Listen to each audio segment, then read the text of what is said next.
van zol puyakin leng leng in van swakin la hey clear vel tapini pusul hum parson va fangin la van tem vong vong ro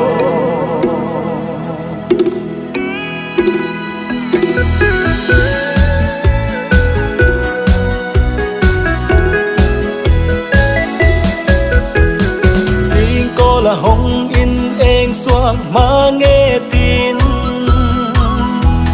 tuan ma in siak siakin hey ha hui ha ring mai ri ke la ni ki lo parwal hey chu in plom til nghe ke tilom nu tuan pui chun ati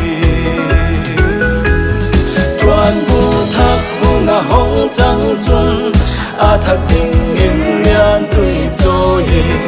kal set set o kal set set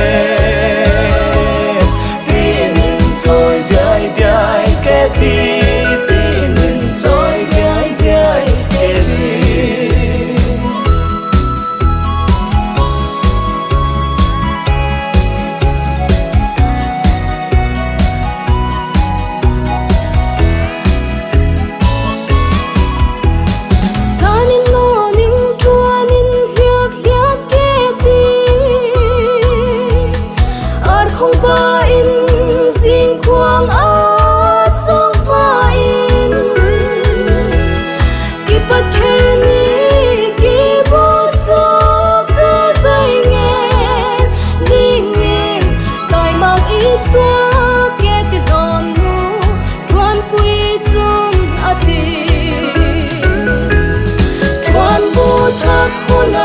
chang chun a thak ding in lian tui cho yin kal set set o kal set set tin in choi dai dai ke tin in choi dai dai ke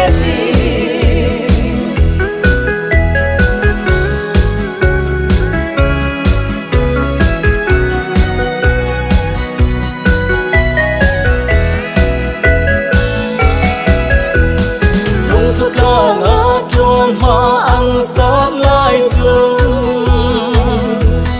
an biết la loa ngày sát man lối khó pin